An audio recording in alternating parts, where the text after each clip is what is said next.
Palavra da Verdade, com Hernandes Dias Lopes. Irmãos amados, é um privilégio, uma honra estar aqui com vocês. Agradeço ao pastor, a sua digníssima esposa, a sua filha querida que nos acolheu com tanto carinho, recepção tão calorosa. Nossa gratidão. Eu quero partilhar com vocês o texto que está em João, capítulo 1. Evangelho de Jesus Cristo, conforme o relato de João, capítulo 1, versos de 1 a 14. Abra sua Bíblia comigo ou ligue o seu texto bíblico aí no smartphone.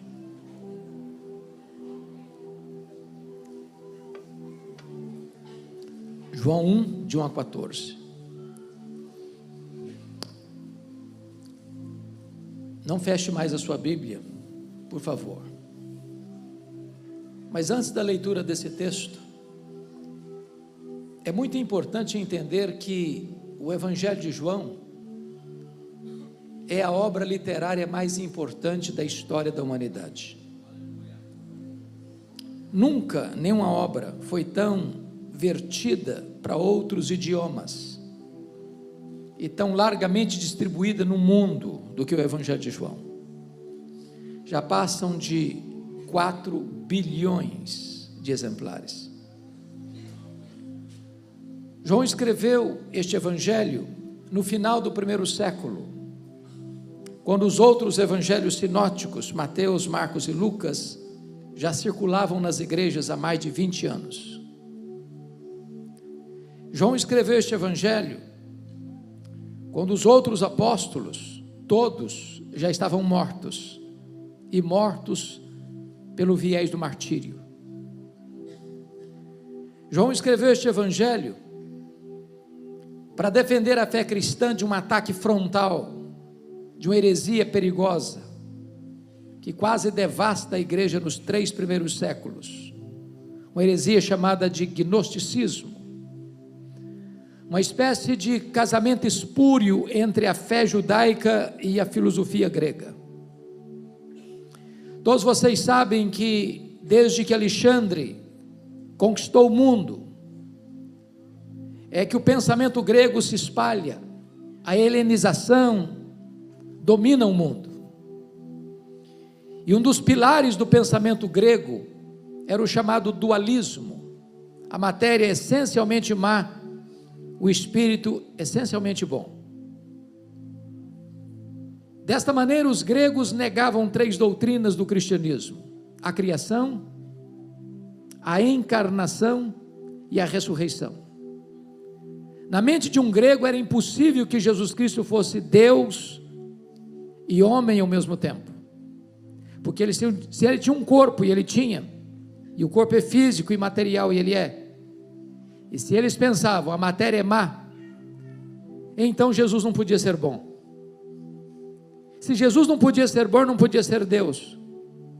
Logo no final do 1º século se começa a negar a divindade de Jesus Cristo. E João escreve este Evangelho para provar uma tese, a tese de que Jesus Cristo é verdadeiramente Deus, sem deixar de ser verdadeiramente homem. Ele não deixou de ser Deus ao se encarnar, e ele não deixou de ser homem ao retornar para o céu como Deus. Então, já no vestíbulo, na introdução deste Evangelho, como se João estivesse abrindo as cortinas da eternidade, acendendo as luzes no palco da história, ele então vai nos apresentar Jesus. E ele nos apresenta Jesus assim: no princípio era o Verbo, e o Verbo estava com Deus, e o Verbo era Deus. Ele estava no princípio com Deus. Todas as coisas foram feitas por intermédio dele, e sem ele nada do que foi feito se fez. A vida estava nele, e a vida era a luz dos homens. A luz resplandece nas trevas, e as trevas não prevaleceram contra ela. Houve um homem enviado por Deus, cujo nome era João. Este veio como testemunha, para testificar a respeito da luz, a fim de todos virem a crer por intermédio dele. Ele não era luz, mas veio para testificar da luz, a saber, a verdadeira luz que vinda ao mundo ilumina a todo homem. O Verbo estava no mundo. O mundo foi feito por intermédio dele, mas o mundo não o conheceu.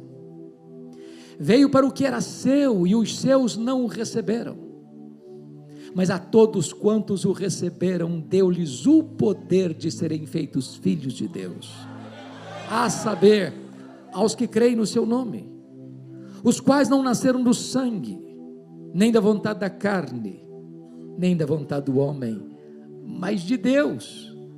E o Verbo se fez carne e habitou entre nós, cheio de graça e de verdade, e vimos a sua glória, glória como do unigênito do Pai.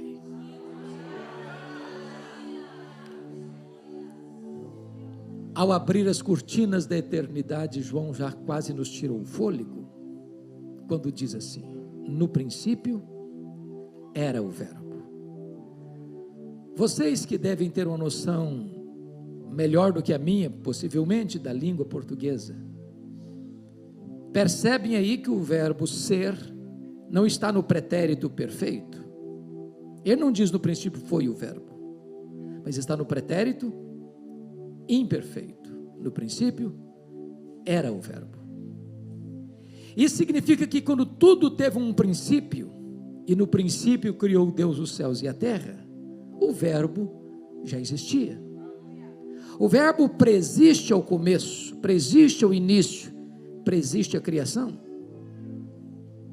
Ora, se ele preexiste ao começo de tudo, significa que ele é eterno. E eternidade é um atributo exclusivo de Deus.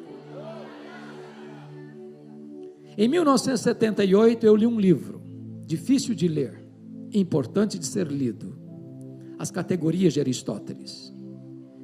E o pensador grego disse que você e eu só conseguimos entender algumas coisas dentro de categorias humanas, de tempo, de espaço, de tamanho. Eu entendo um pouco de tempo, de eternidade eu não entendo. Eu explico. Se você tirar um dia de 1 milhão de anos, você não tem mais 1 milhão de anos, certo? Óbvio. Mas se você tirar 1 milhão de anos da eternidade, quanto lhe sobra? A eternidade. E se você tirar 1 bilhão de anos da eternidade, quanto sobra? A eternidade. Logo, eternidade não é tempo. Logo, você e eu não entendemos bem o que é eternidade. Sabem por quê? Porque eternidade é um atributo exclusivo de Deus, pois o Verbo é eterno.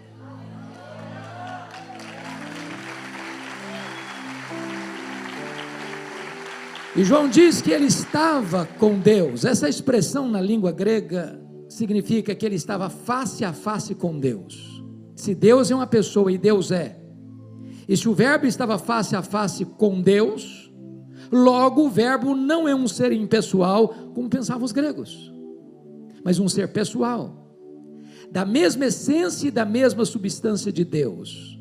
Nas palavras do credo niceno, Deus de Deus, luz de luz, coigual, coeterno e consubstancial com o Pai.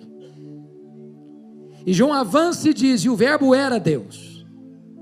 Não um ser inferior a Deus, como pensar a Ário de Alexandria, não ser apenas superior aos anjos, mas um ser da mesma substância, tendo os mesmos atributos e realizando as mesmas obras.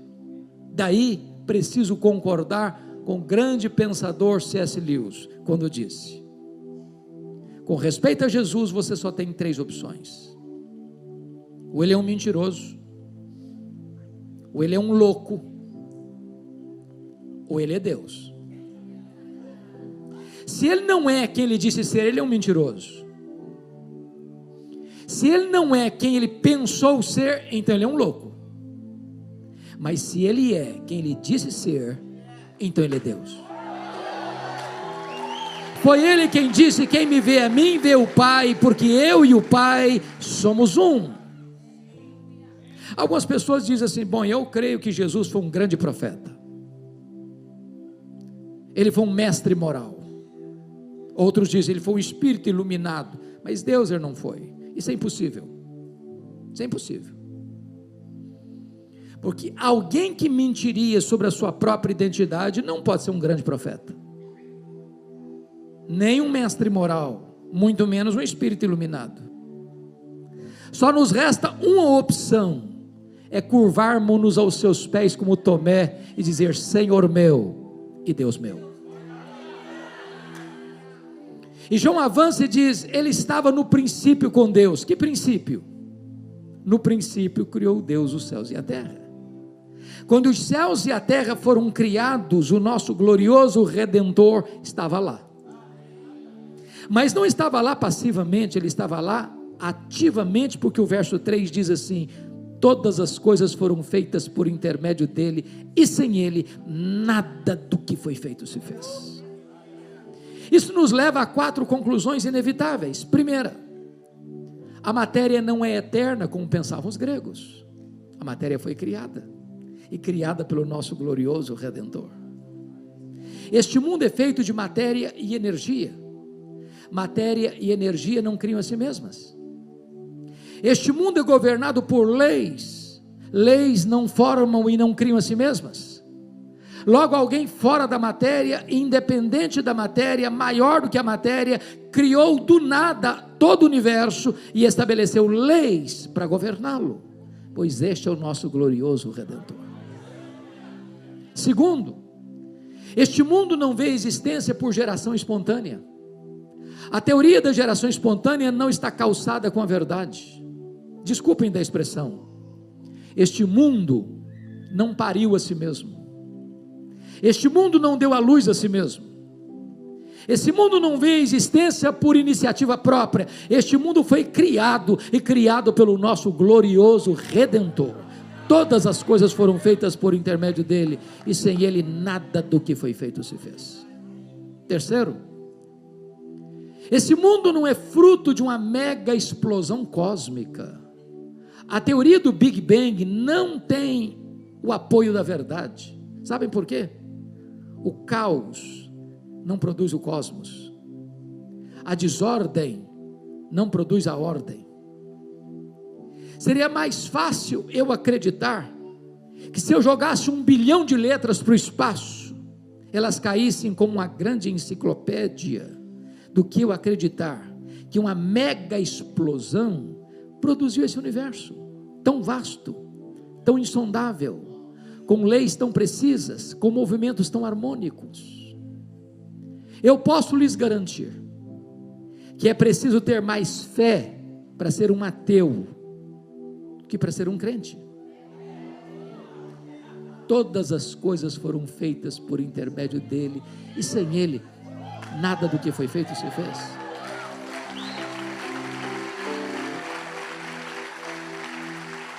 Preste atenção que nós estamos no planeta Terra, e o planeta Terra está rigorosamente onde deveria estar. Se nós estivéssemos mais perto do Sol, morreríamos queimados. Se nós estivéssemos mais longe do Sol, morreríamos congelados. Ora, não foi uma explosão casual que nos deixou aqui, foram as mãos do nosso glorioso Redentor. Vocês sabem que a Lua é a faxineira do planeta Terra. Não houver a Lua com as suas fases, e não haveria as marés dos oceanos. Não houvesse as marés dos oceanos, as nossas praias se encheriam de lixo, e a vida seria impossível no nosso planeta. Não foi um acaso, nem uma explosão que deixou a Lua na sua órbita. Foram as mãos do nosso glorioso Redentor. Mas em quarto lugar, este mundo não é resultado de uma evolução de milhões e milhões de anos. Todos vocês sabem que neste ano se comemora, ou se celebra, ou se lembra pelo menos, que há 160 anos, 1859, Charles Darwin publicava o seu livro A Origem das Espécies em Londres, na Inglaterra. De lá para cá, a chamada teoria da evolução tem sido ensinada em escolas e universidades como uma verdade científica. Falta-lhe, entretanto, a evidência das provas. Que este mundo foi criado, irmãos, isso não é artigo de fé, isso é artigo de ciência. O criacionismo é artigo de ciência. O que nós cremos pela fé é que este mundo que foi criado pelo nosso glorioso Redentor. A grande pergunta nesta noite é: quão grande o nosso glorioso Redentor é? Quão magnífico Ele é? Quão digno de honra e glória Ele é? Quando o profeta Isaías estava pensando na grandeza dele, porque ele está falando de um texto messiânico, lá no capítulo 40, ele diz que o nosso glorioso Redentor é aquele que mede as águas na concha da sua mão. Agora pense comigo no Pacífico, no Atlântico, no Índico, no Mediterrâneo. Vá aqui no Atlântico e tente esvaziá-lo com um baldinho, veja quanto tempo você vai levar. Pois o seu glorioso Redentor mede as águas na concha da sua mão. O seu glorioso Redentor mede o pó das montanhas em balança de precisão.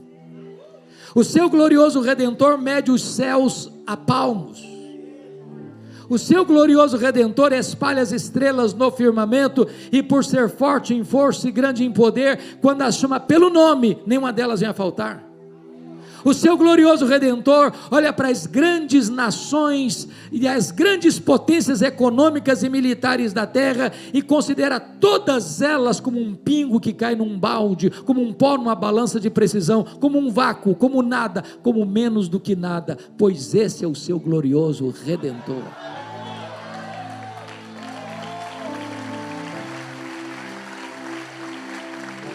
Agora pergunte para um astrônomo qual é o tamanho desse universo que ele mediu a palmos. Pergunte. Sabe qual é a resposta dele? Eu não sei.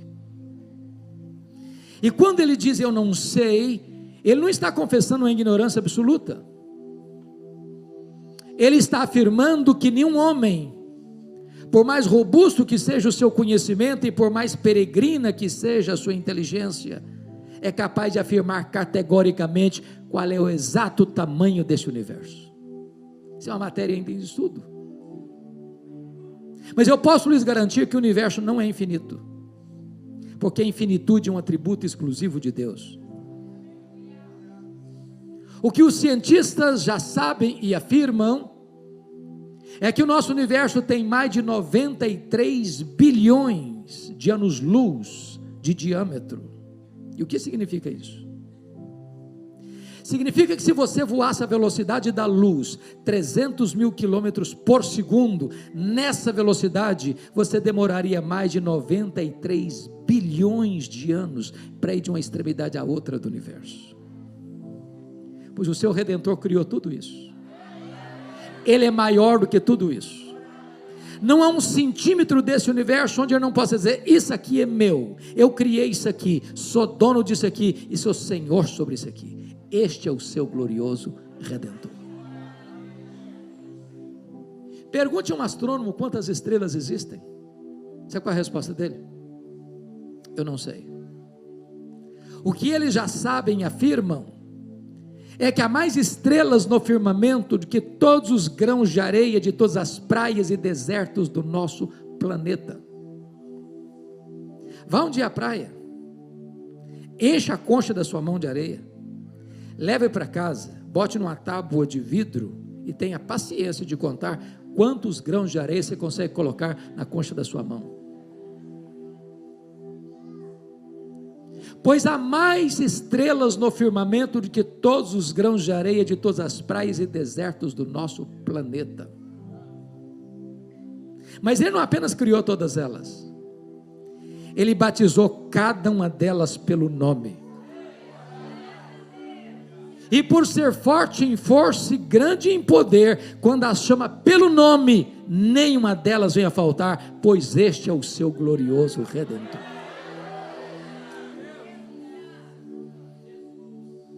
A partir do século XX para cá, você e eu não estamos mais pasmos com a grandeza insondável do macro-universo, mas chocados com a grandeza insondável do micro-universo.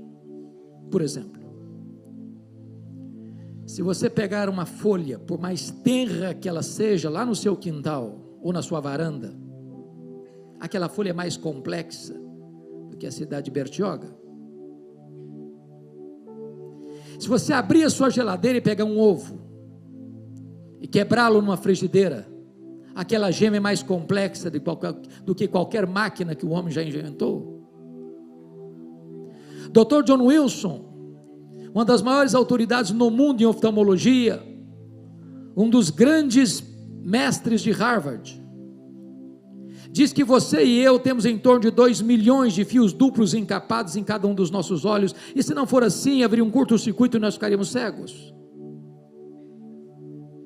Dr. Marshall Nirenberg, prêmio Nobel de Biologia, fez uma das mais importantes descobertas no século passado. Ele descobriu que você e eu temos em torno de 60 trilhões de células no nosso corpo. Ele descobriu que em cada uma dessas células nós temos 1,70 m de fita DNA, onde estão gravados e computadorizados todos os nossos dados genéticos, a cor dos nossos olhos, a cor da nossa pele, o nosso temperamento. Se você espichar a fita DNA do seu corpo, você tem mais de 102 trilhões de metros de fita DNA no seu corpo. Você tem mais de 102 bilhões de quilômetros de fita DNA no seu corpo. A fita DNA do seu corpo dá para dar diversas voltas no sistema planetário. Mais tarde o Dr. Lowe vai afirmar que códigos de vida não se originam espontaneamente, nem de uma explosão, nem de uma evolução de milhões e milhões de anos. Códigos de vida foram plantados em você pelo Deus Todo-Poderoso, Criador dos céus e da terra, e este é o seu glorioso Redentor.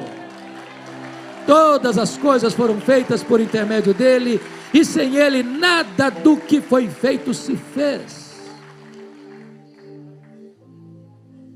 João vai para o verso 4 e quase nos tira o fôlego de novo, quando ele diz: e a vida estava nele, e a vida era a luz dos homens. Ora, tudo que existe no universo só existe porque recebeu vida dele. Anjos, homens, animais, o universo sem fim. Mas alguém pergunta: mas quem criou Deus? E a resposta é: ninguém. Ele não foi criado, ele é o Criador. Alguém pergunta: mas quando ele passou a existir? Não, ele não passou a existir, ele é o Pai da eternidade.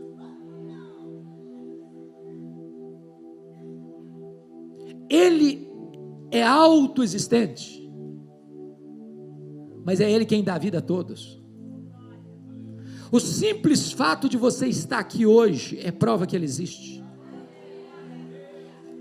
porque é ele quem preserva a sua vida. Disse o apóstolo Paulo na capital intelectual do mundo, a cidade de Atenas: porque nele vivemos, nos movemos e existimos. Ele quem nos dá a respiração e tudo mais. Se você está vivo, é porque ele preserva a sua vida. Se ele fechar a torneira do oxigênio, você cai e vira pó. A vida estava nele, e a vida é a luz dos homens. A luz resplandece nas trevas, e as trevas não prevaleceram contra ela. Isso é magnífico. Pastor Fred, nenhum de nós aqui jamais viu a luz, por mais bruxuleante que ela seja, ter medo das trevas. Por mais trevosa que seja a treva, quando a luz chega, ela tem que ir embora. Jesus é a luz que ilumina todo homem. Quando ele chega, a ignorância, a incredulidade, a idolatria, a feitiçaria, os vícios deletérios, toda a sorte de escuridão moral, tudo tem que ir embora, porque ele chega e prevalece sobre as trevas. Não há vida irrecuperável para ele. não há pecado que Ele não perdoe, não há vida que Ele não restaure. Ele é o Deus Todo-Poderoso que salva, que cura, que liberta e que transforma.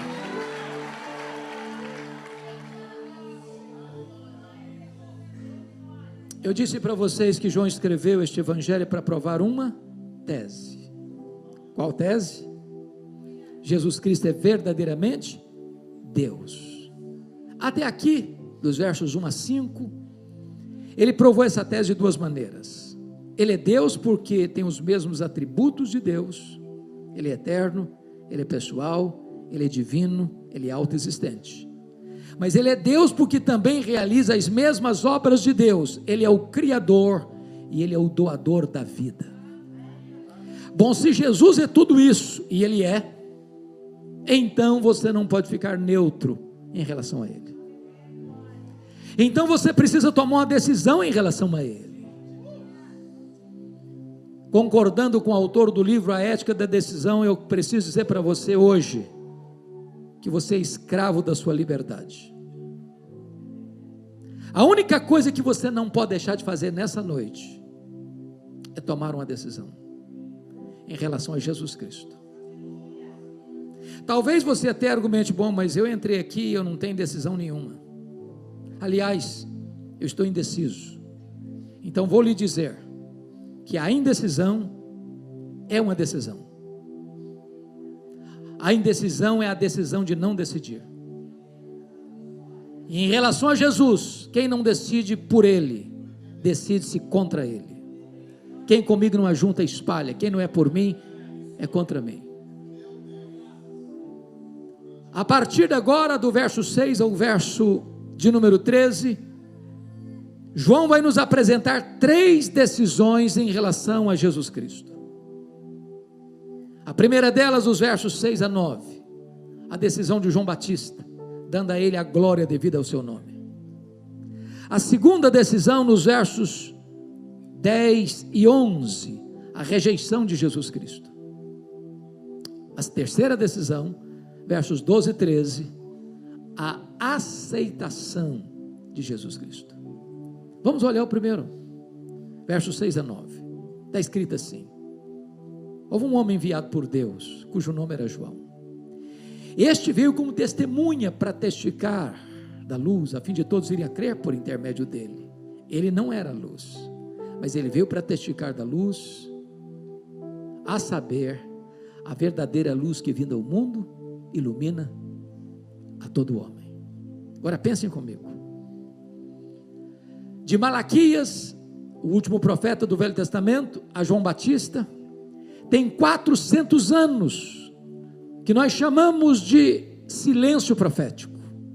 Tem templo, tem música, tem festa, tem sacrifício, mas não tem palavra de Deus. Depois de 400 anos, Deus rompe o silêncio e envia um homem estranho, vestindo-se de forma estranha, se alimentando de comida estranha, pregando num lugar estranho, o deserto da Judeia, e diz a Bíblia que as multidões fluem para ouvi-lo, porque ele prega batismo de arrependimento para remissão de pecados. Quando João vê aquela massa humana se aproximando, lá tem soldados, lá tem publicanos, lá tem fariseus e saduceus, e João Batista vê que muita gente vem debaixo da capa da hipocrisia, como os fariseus e saduceus, e ele se dirige a eles assim: raça de víboras, quem vos induziu a fugir da ira vindoura? Produzir frutos dignos de arrependimento, porque o machado já está posto à raiz das árvores, aquela que não produz bom fruto é cortada e lançada ao fogo.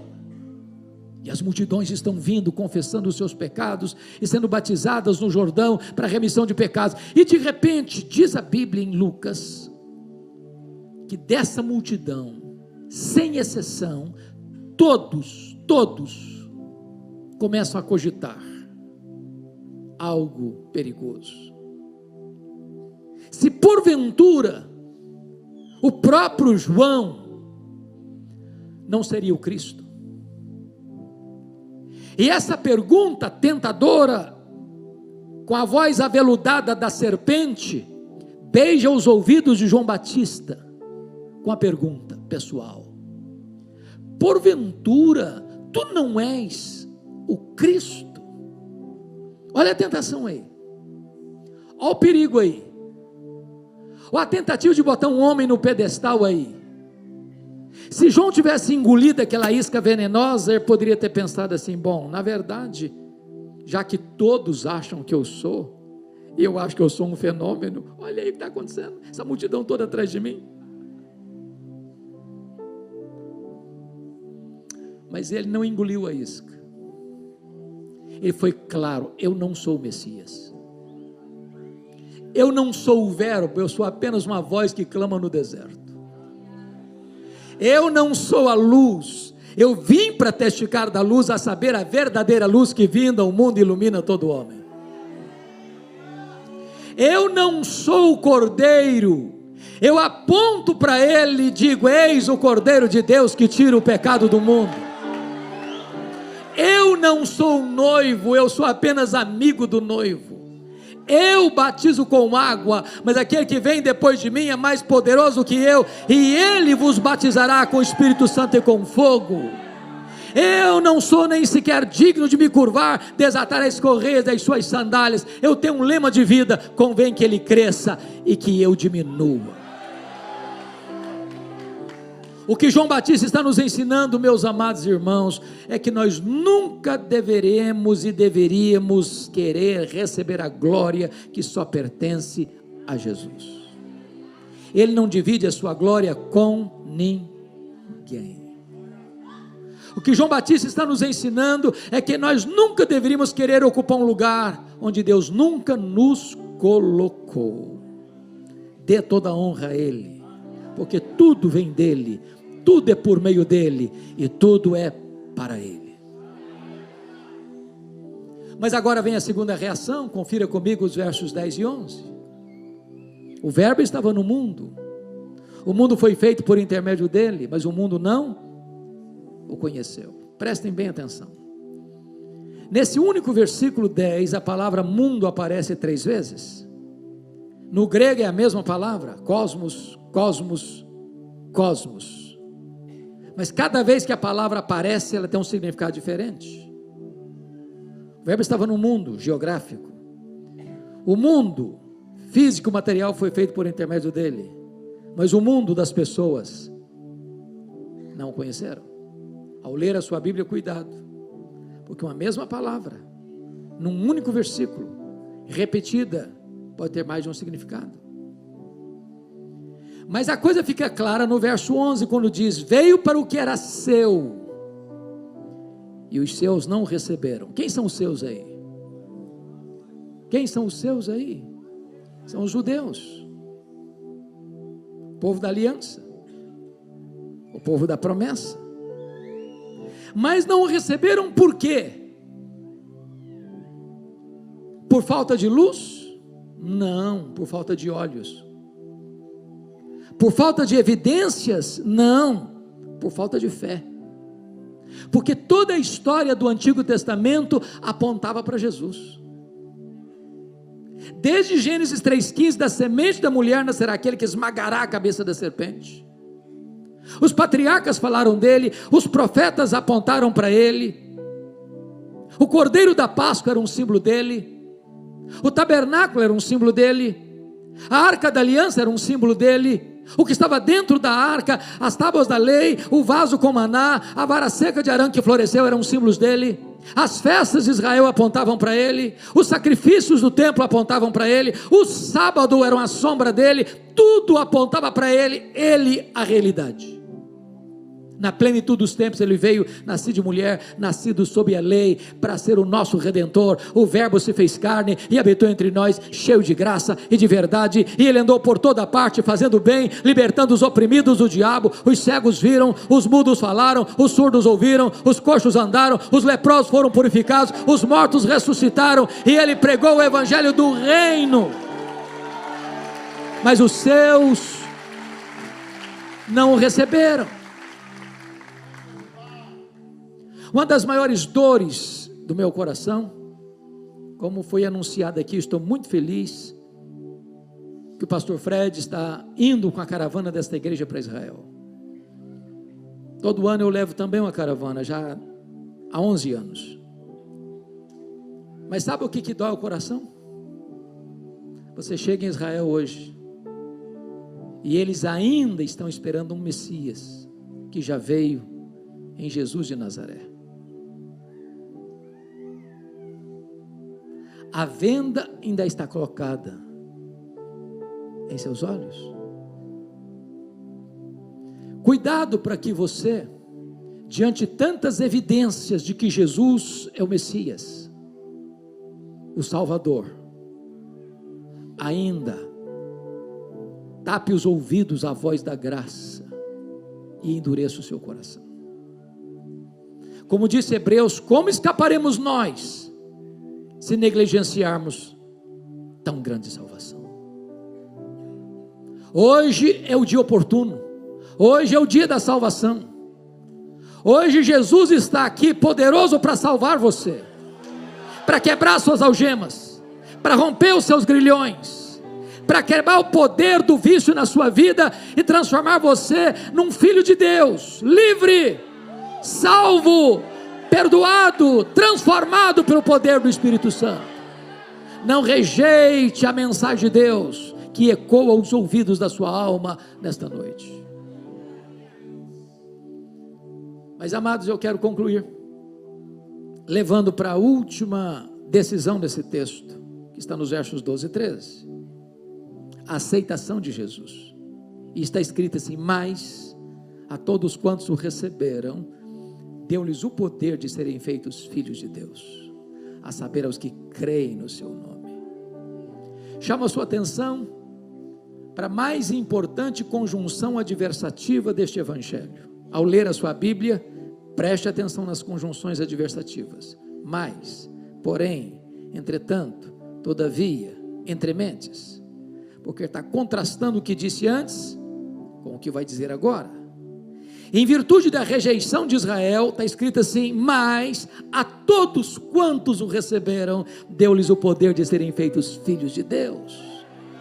A grande pergunta é: todos quantos? Todos quem? E a resposta é: todos judeus, todos gentios, todos homens, todos mulheres, todos crianças, todos jovens, todos adultos, todos velhos, todos ricos, todos pobres, todos doutores, todos analfabetos, todos religiosos, todos não religiosos, todos brancos, todos amarelos, todos pardos, todos negros, todos daqui, todos dali, todos além. Não importa de onde você vem, não importa para onde você vai, se você receber a Jesus Cristo, Deus faz de você seu filho.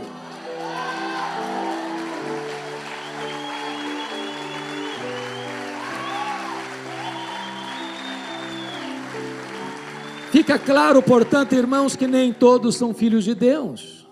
Nem todos são filhos de Deus. Ser filho de Deus não é algo natural.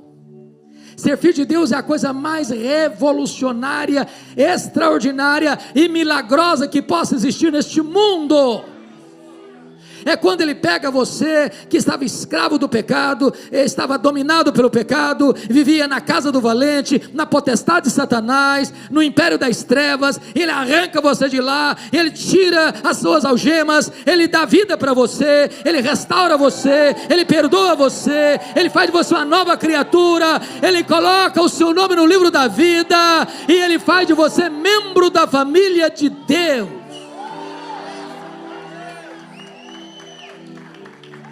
Porém, isso, irmãos, é terapêutico também, porque quem entende isso é curado dos seus traumas, seus complexos, sua autoestima achatada. Me desculpem da expressão, me perdoe, pastor, de usá-la. Tem muito crente que, ao ler Caras, Forbes, sente uma espécie de dor de cotovelo ao ver jogadores, atores famosos com seus iates, com seus jatinhos particulares, nas suas mansões cinematográficas, e ele, crente, passando uma magrela.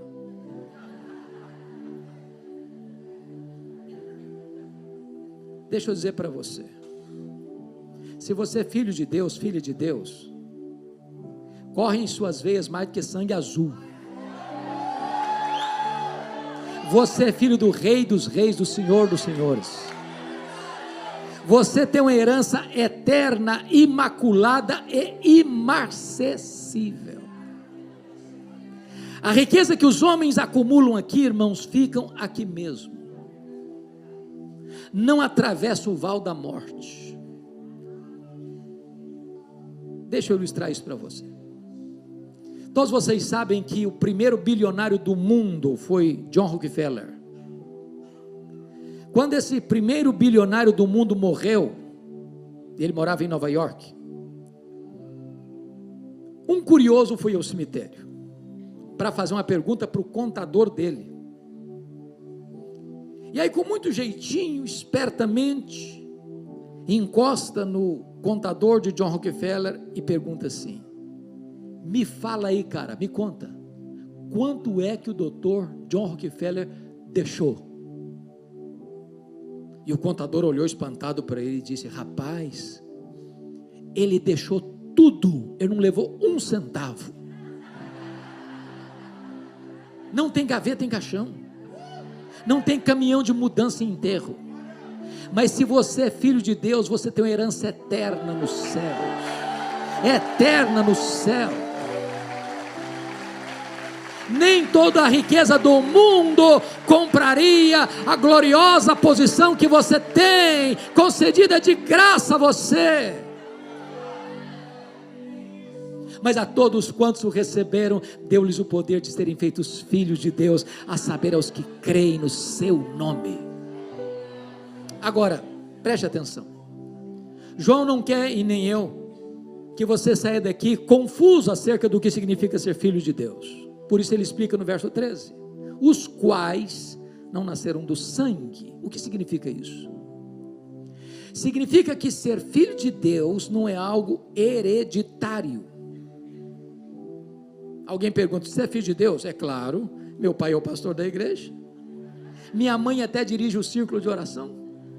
É uma benção ser filho de pastor, deve ser. Eu não sou não, mas deve ser. Ter uma mãe de oração é um grande privilégio, mas isso não faz de você filho de Deus. Você é filho de Deus? Claro, eu sou crente desde criancinha. Eu até frequento a Rocha Eterna. É uma bênção você frequentar a Rocha Eterna, mas isso não faz de você filho de Deus. Ninguém é filho de Deus porque nasce na família A ou na família B, porque frequenta a igreja A ou a igreja B. Ser filho de Deus só acontece quando você nasce de novo, quando você nasce de cima, quando você nasce do Espírito, quando você é nova criatura. Ninguém entra no céu por procuração, ninguém entra no céu por atacado. A porta é estreita e só cabe um, e a porta é Jesus. Segundo,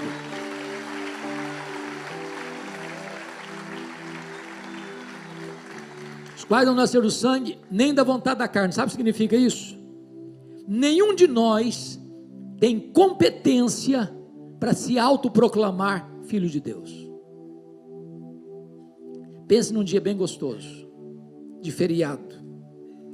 Você vai à praia, aquele sol gostoso e quente batendo em seu rosto, aquelas ondas frescas de águas geladas refrigerando o seu corpo, e você pensa: que dia lindo. Você quer saber de uma coisa? Eu me declaro a partir de hoje, eu me faço a partir de hoje filho de Deus. Que bonito, não? Mas impossível.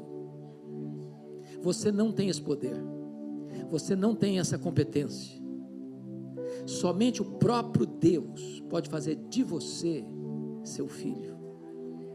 E a única condição que Ele exige é que você receba o seu Filho, Jesus Cristo, como seu Salvador pessoal, como o Senhor da sua vida. Terceiro, os quais não nasceram do sangue, nem da vontade da carne, nem da vontade do homem. Sabe o que significa isso? Nenhum ser humano, nenhuma instituição humana tem competência de dizer, seja filho de Deus.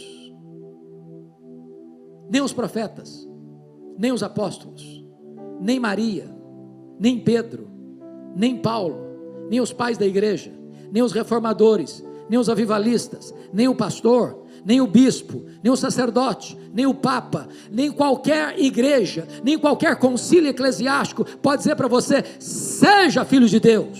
Não, esse poder pertence a Deus, a salvação está nas mãos de Deus, e só Ele pode dar, e Ele dá para todos aqueles que receberam o seu Filho como seu Salvador pessoal. Depois que João explica isso, ele termina nos levando para o verso 14, e o verso 14 encerra o que Atanásio, que venceu as teses heréticas de Ario no concílio de Niceia, em 325, a escrever sobre a encarnação e dizer, a encarnação é o maior mistério do cristianismo. Se não vejamos, está escrito assim, e o verbo se fez carne, e a pergunta é, que verbo? E a resposta é, o verbo eterno, o verbo pessoal, o verbo divino, o verbo autoexistente, o verbo criador, o verbo doador da vida, o verbo que é Deus, autoexistente, infinito, imenso, eterno, imutável, onipotente, onipresente, onisciente, transcendente, soberano, maior que tudo quanto Ele mesmo criou. Agora diz Paulo em Filipenses 2,6, que esse verbo esvaziou-se a si mesmo, não foi esvaziado, Ele se esvaziou. Mas como Ele se esvaziou? De transcendente, maior que o universo, Ele vai se esvaziando, se esvaziando, se esvaziando, se esvaziando, se esvaziando, se esvaziando, a ponto de se transformar um zigoto, um embrião, um feto, um bebê, que nasce de uma virgem, e deitado numa manjedoura, e colocado num berço de palha de animais. Aquele bebê era o Criador do universo, mas Ele não habitou longe de nós, não, Ele habitou entre nós. Ele calçou as sandálias da humildade, Ele vestiu pele humana, Ele pisou o nosso solo, Ele bebeu a nossa água, Ele comeu o nosso pão, Ele chorou a nossa lágrima, Ele sentiu a nossa dor, Ele carregou sobre o seu corpo o nosso pecado. Mas Ele não habitou cheio de justiça e juízo, não, Ele habitou entre nós cheio de graça e de verdade, porque se Ele tivesse habitado entre nós cheio de justiça e juízo, Ele nos fulminaria, porque o melhor de nós, as nossas justiças, aos olhos dEle, não passam de trapos de imundícia. Mas Ele não veio cheio de justiça e juízo, Ele veio cheio de graça. Ele nos apanhou arruinados, depravados, condenados, mortos nos nossos delitos e pecados, e Ele não sentiu nojo de nós, Ele morreu por nós. Ele nos amou com amor eterno, Ele nos atraiu para Ele com cordas de amor, Ele mudou a nossa sorte, Ele transformou a nossa vida, Ele nos arrancou dos grilhões do inferno, e Ele nos deu vida, e Ele nos transformou e nos fez membros da família de Deus. E João conclui dizendo, e vimos a sua glória, glória como do unigênito do Pai. Todos vocês sabem que glória não é um atributo de Deus. Glória é a somatória de todos os atributos de Deus no seu resplendor máximo. Quando Deus mandava um profeta no Velho Testamento, ele apontava para um ou outro atributo. Isaías enfatizou a santidade, Amós a justiça, Oséias a misericórdia, mas quando Jesus Cristo veio, Ele veio para revelar Deus em todo o seu esplendor. Por isso que Ele diz, quem me vê a mim, vê o Pai, porque eu sou o resplendor da glória. Ele é a exata expressão do ser de Deus, nele habitou corporalmente toda a plenitude da divindade. Por isso Ele diz, quem me vê a mim, está vendo o próprio Pai. Bom, disse para vocês que João escreveu este evangelho para provar uma tese. Como é que ele provou? De duas maneiras. Ele é Deus porque tem os mesmos atributos, e Ele é Deus porque realiza as mesmas obras. Mas sabe o que me encanta, pastor Fred? É que ao longo do evangelho, ele segue a mesma linha de raciocínio da introdução. O que João vai fazer para provar que ele é Deus? Primeiro, vai mostrar que ele faz as mesmas obras. Então o que ele vai fazer? Selecionar 7 milagres que Jesus realizou. Por que 7? Porque é o número da perfeição. Que milagres estão registrados? Primeiro, capítulo 2, ele transformou água em vinho. Segundo, capítulo 4, ele curou o filho oficial. Terceiro, capítulo 5, ele curou o paralítico de Betesda. Quarto, capítulo 6, ele multiplicou pães e peixes. Quinto, capítulo 6, ele andou sobre o mar. Sexto, capítulo 9, ele curou um cego de nascença. Sétimo, capítulo 11, ele ressuscitou Lázaro. Se ele faz as mesmas obras de Deus, logo ele é Deus. Mas João vai mostrar que ele é Deus também porque tem os mesmos atributos. Sabe o que João vai fazer? Pega uma declaração de Jesus em João 8,58, antes que Abraão existisse, eu sou. Eu sou é o grande nome de Deus revelado a Moisés no Sinai. É o nome Yahvé ou o nome Javé. Se você ler numa versão Javé e na outra Yahvé, não fique triste não. É porque no hebraico a letra I e a letra J é a mesma letra. É por isso que você tem o nome Jeová. Jeová não é um nome.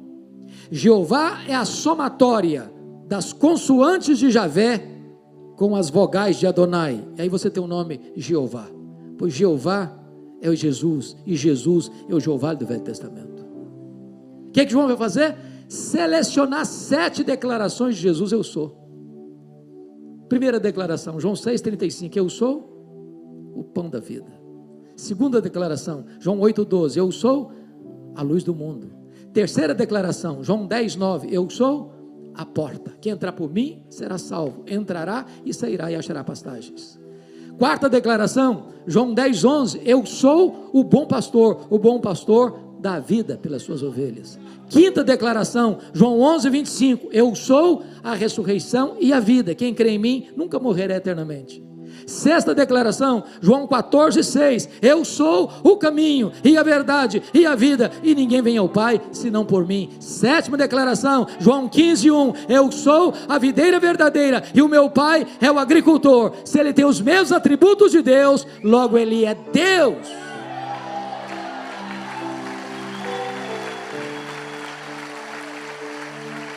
Está provado, portanto, a tese de João. Está provada a tese de João. Ele é Deus.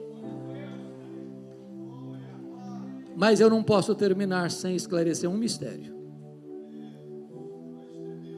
De todas essas 7 declarações, uma delas Jesus reparte com a igreja. Por exemplo, ele diz em João 8,12, eu sou a luz do mundo. Mas ele disse em Mateus 5,14, vós sois a luz do mundo. Em lugar nenhum a Bíblia diz assim, Jesus dizendo para a igreja, vós sois o pão da vida. Ele nunca disse isso para a igreja. Jesus nunca disse assim para a igreja, vós sois a porta, quem entrar por vós será salvo. Ele nunca disse isso para a igreja. Jesus nunca disse assim para a igreja, vós sois o bom pastor que dá a vida pela igreja, pelas ovelhas. Ele nunca disse isso para a igreja. Jesus nunca disse assim para a igreja, vós sois a ressurreição e a vida. Ele nunca disse isso para a igreja. Jesus nunca disse para a igreja assim, vós sois o caminho e a verdade e a vida, e ninguém vem ao Pai senão por vós. Ele nunca disse isso para a igreja. Nem Jesus jamais disse assim para a igreja, vós sois a videira verdadeira. Jesus nunca disse isso para a igreja. Mas Jesus diz assim, eu sou a luz do mundo. E Jesus disse, vós sois a luz do mundo. Como entender esse mistério? Para explicar esse mistério, eu vou fazer 2 perguntas. Primeira pergunta: o sol brilha?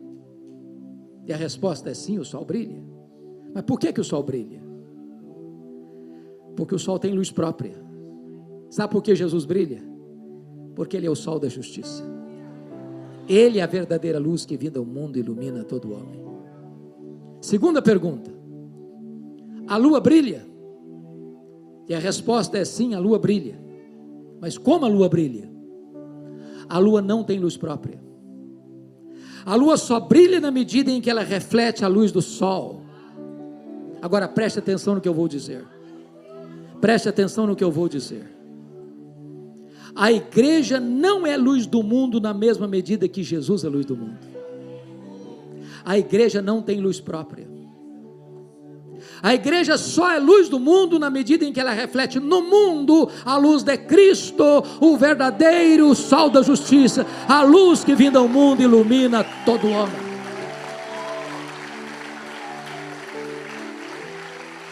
Então, sabe qual é o nosso papel? É sair pelas ruas, pelas praças, pelos becos, pelas escolas, pelas faculdades, pelos hospitais, pelo comércio, pela indústria, pelos campos, por todos os lados, levando esta luz, a luz verdadeira, a luz do sol da justiça. E que você não ponha essa luz debaixo do alqueire, mas que você ponha essa luz bem alto, para que todos possam ver. E todos possam ver em você essa luz, e glorificarem aquele único que é digno de honra, de glória e de louvor, agora e pelos séculos eternos. Que Ele nos abençoe. Amém.